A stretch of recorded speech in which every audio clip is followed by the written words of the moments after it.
自陣の29ヤードから始まります。Everything in my world crashed. ここからランでいきます。So mentally, I was torn. おっと、これは奪っている。ジャボリーがボールを奪っている。But what beat me up even more was the amount of people that turned their back on me. そのままジャボリーがいて。Every day that I woke up, I was fighting for my life, whether I wanted to end it or I wanted to continue to live. And, you know, it was something in the back of my head like, nah, you got so much more to you than that. Like, don't end your life, don't end your life, don't end your life. エンドゾーンに入ってきました。タッチダウン。This is A Neighbor's Tale. Our newest neighbor talks about his inspiring journey from the NFL to the XFL Japanese League. His path wasn't an easy one, as he not only battled for his dream, but for his life. Please like, comment, subscribe, and hit the bell notification, as it gets more eyes on the channel, and thus we have a better chance to help someone else who may need to hear a story like this. I'm standing by my promise. If we get to 100 subscribers, I'm gonna eat this spoonful of wasabi. But like Dora the Explorer, I need your help. Alright, you heard her. Let's get to the video. Hey there, neighbors. Hope you're doing well today. I'm here with JB. My name is Jaboreè Williams. I'm from Deerfield Beach, Florida. I went to college at Wake Forest University. I spent about 3-4 months with the Philadelphia Eagles. Left the Eagles, went to the AAF, XFL, IFL. So basically a 3-year journey. And now it's landed me here in Japan. Playing for Panasonic, so yeah, that's a little quick background about myself. What got you from kind of Wake Forest, you know, Eagles, everything like that, to there, to here in Japan playing for Panasonic? After I left Wake, graduated, went through the pro day process, landed at the Eagles, spent time in rookie minicamp and then training camp. Mm-hmm. After training camp, after last preseason game, you know, unfortunately, I didn't get the nod. You know, I got cut. Mm-hmm. Spent about basically almost like 8 months at home, just like working. Okay. Well, training and working. It was 2019, new startup league called the Alliance Football League started. Okay. You know, I worked my way into that, got into that league, was, you know, playing, and that league went bankrupt. Oh, so shit. I didn't know that. What? So they had canceled the entire league. So it's kind of like I'm back to square one. Yeah. I got invited to the XFL as soon as they made the league. Yeah. And they were supposed to send you an email to invite you to the, like, you know, pro day, like camp, to see how like you can move, you know, sure, kind of like a workout. Yeah.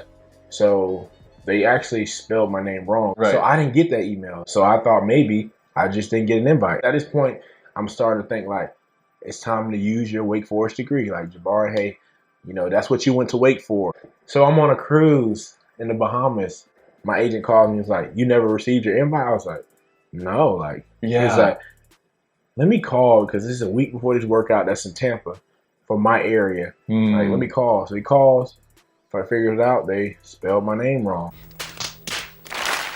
So I'm fresh off a cruise now. You know, I'm on a cruise, so I'm drinking, I'm having a ball. So I get off this cruise and got a week to prepare for this workout. So I get to the workout.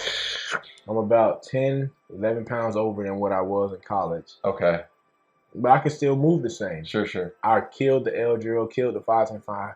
But then they were talking about running 40s, and I was like, I don't think I should run the 40 because I haven't like really ran full speed like that in so long. I can do all the drills and everything, but the 40, you know, that takes a little. Like, most certainly. They was like, you know, coaches like, oh, we brought you here to run like everything. Don't, like, you know, we usually judge guys if they don't run the 40 and all. So it's like I'm kind of like feel like I'm getting pressure put on me. So I'm just like, hey man, like, just like, let's just go run this 40. I'm running the 40. I get to like the 25, 30 yard line, and I just feel my hamstring like pull. I knew it. And then I knew it. Like, I shouldn't have ran the 40. That process didn't work out with the XFL. So then that's ended in 2019. So going to 2020, it was a league called the Indoor Football League. Yep. A new team called Oakland Panthers. Owner Marshawn Lynch. Oh, like, shout out Marshawn Lynch. Team. Shout out Marshawn Lynch. Yeah, giving me the opportunity. So they started. So I moved to Cali. Okay. In January. Lived in Cali from January to March. Practicing. Our first game was like the second, third week of March. doing good. Like the pay wasn't great, but Yeah. I loved football and I wanted to still kind of play. Sure. Get there, doing my thing, balling. Like we a day before the game, country shuts down because of COVID. Realization now, like I'm done with It's football. really hitting. Yeah. Like I went to the lowest and lowest, like arena football. Like sure. You get paid scraps and bone. I can make more at McDonald's. Right. So right. it's just like I'm just like, man, realization. Like, hey, it's over, man. I really emotionally it was tough. During this whole time, I'm dealing with depression just because I got cut from the NFL. Like I'm dealing with depression. I'm doing whatever to try to work my way back. I'm in contact with my previous coaches, my sure. DB coach that was at Wake, my defensive coordinator. They all asked me like, "You want to come be a GA, a grad assistant, get your master's for free, and you coaching football?" Sure. So I'm just like this. That's the route I'm gonna take. Go get that free master's, and then see if I want to coach football or see if I want to like go another avenue with my life. I was literally getting ready to accept the job at Northern Illinois University. Okay. With my old DB coach that was at Wake. Okay. So I'm getting paperwork, we're doing interviews, everything. Then my boy Chris Coulter, shout out Chris, he calls me. He's like, "What you think about playing Japan?"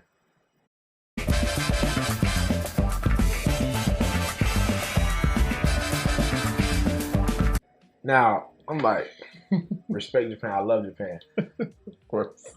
Have football in Japan. Right. I went to the indoor league. Like I'm not trying to go like play. Right. Like, in Japan. Like I'm just like, I don't know. But he's like, bro, like you're somebody that always willing to try different things. Like, precisely. And I was like, you know what? I prayed and asked God. What do you want me to do? I want you to pray, son. I was like, God, like if this is meant for me and you feel like I should do it, push me, tug on me. And I just felt the tugging. So once I got into that process, I signed with Panasonic. Yeah, and that's how I got here. The emotional and mental barriers and anxiety and depression and everything that you went through, like, how did you push through? How did you find that strength? Everything in my world crashed because Division I athlete, like kind of the oldest boy, like out of my grandmother's grandkids.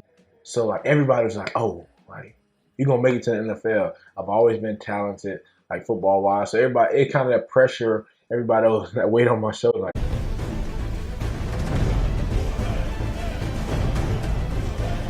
Everybody wants me to make it to the NFL. Yeah. And I made it there. Mm-hmm. And it's just like everybody's like, everybody's congratulations, man. We love you. I'm so proud of you. All this.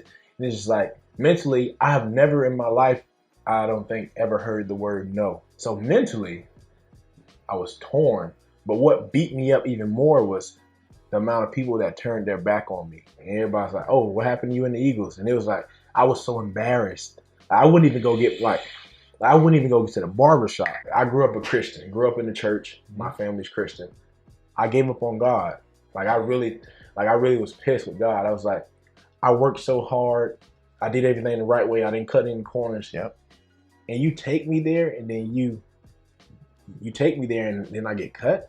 All my dreams had kind of just derailed. So I was just like, man, forget God. It is what it is. And once I kind of just gave up on God, everything just was like a black hole. It consumes matter, sucks it in, and crushes it beyond existence. I literally went home, I stopped training, and I would literally look at a white wall all day. So looking at that white wall all day, the devil gets in your mind, you get thoughts. I was suicidal. I really wanted to kind of end my life because I was embarrassed, and I just feel like nobody kind of had my back. Of course I had my family. Sure. My family was there, but it was just nothing my mom or my family could do to help me because I really was deep in it. I used to be at home debating it, pacing back and forth. I really just want to end it. I want to end it. But it was something in the back of my head. It's nah, you got so much more to you than that. Don't end your life. Don't end your life. Don't end your life. Mm-hmm. And at that point, I had a girlfriend and all. My friends, they would be nah, bro, you'll be all right. Mm-hmm. They didn't really know I was dealing with that. They just thought I knew I was sad and I was upset that I got cut. But I used to hide it because when I went out and saw my people, my friends, I would smile. When I saw my ex-girlfriend, I would smile. So nobody knew what I was going through because I would hide it. Gotcha. But in the back of my mind, I was fighting for my life. Every day that I woke up, I was fighting for my life, whether I wanted to end it or I wanted to continue to live. I really sat down and I apologize, God, because you've been like, even though I've been out of these leagues and I've been going through depression, you haven't allowed me to kill myself. And you've really just kind of been there keeping me sane. You kind of just got to be thankful for anything. Like, I was just so thankful for the smallest things, and took me to the IFL. And once I got cut, well, once not cut, but once the COVID hit, I was just kind of like, well, God, you obviously want something else for me. So let me open my mind and just be, you know, thankful that, you know, you gave me those opportunities. At the end of the day, I can sit here and say I played in an NFL game. It was my dream. I played in it. God didn't tell me how long he was going to let me do it. He gave me what my heart desired. My heart was desired to be in the NFL, to play in an NFL game. He gave me everything I asked him for. It's just, I was trying to be like, I wanted it on my terms. Yes. Like, I wanted it on my terms. I want to be in the NFL for this one. I want to be a Hall of Famer. I want to be this and that. Yes. But God was like, I gave you what your heart desired. You want to be in the NFL? I gave you that, son. So be thankful. Be appreciative. Some people wish they could have experienced like NFL like I did. And I was like, dang, man, like, I'm kind of being real selfish. Most times we think about what we didn't get, but think about what you have got. It's hard, obviously, to try to talk during depression, but find the people you're closest to and tell them. Because people don't know. Closed mouths don't get fed. People don't know if you don't tell them. Like, so you have to speak out. Most people are afraid when they're like depressed and think people judge them. But man, that's what you got family and friends for. How do you define joy for yourself? Doing what I love, football. No matter where it is, I learned that it could be NFL, it could be whatever. I'm still doing it. Somebody in America can wish that they were in my position. You know, and making my family proud. So say football, making my family proud. No, that's joy for me. Whatever you'd like to say, floor is yours. But one thing we have to stop doing is comparing. I think in this world, day and age of how social media is and everything, we look at social media and like, oh, this person has it. I want to be like this person. But you don't know what that person's been through. You don't know what that person did to get where they are. So it's like, you know, stop and appreciate what you've been through, what you're going through. Appreciate your storm. Appreciate everything you're going through, all those no's, all those you feel like failures, because it's a lesson in everything. And I'm sure it's building that character of yours. But you have to step back and be thankful and appreciate that. And also, man, love on people. This world is going through a lot right now. And life is so short. We don't appreciate people. You know, stop holding grudges. Let a grudge last 30 seconds because people are dying left and right. This world is, at some point, it's going to come to an end. So appreciate each other, love on each other. And man, stop being mean to people. You never know what a person's going through. They may smile in your face, but they might be fighting for their life. Don't settle for something just because, oh, it may just be money and it's going to get me by. And the only way to do great work is to love what you do. If you haven't found it yet, keep looking. And don't settle. Go do something you love. Don't be miserable doing something that pay you well. Go do something that you really love. Because what you really love, it'll pay you good. You just got to go through that process. That's my neighbor's tale. Yes, sir. Thank you so much. It's been JB. He's been phenomenal. You've killed it, man. Seriously, appreciate it. Go check. I'm gonna throw his Instagram in the details below if that's okay with you. That's fine. Like, comment, and subscribe. If you got questions for future neighbors I'll be interviewing, I appreciate it. But yeah, we're out. And as Diego Ramirez once said, don't be a dick. Don't be a dick. I appreciate you, man. Thank you. Thank you so much, man. Seriously. I got drunk. Got you. Okay. I fell down to the toilet. So it doesn't work. So I missed my flight. No, Gene. And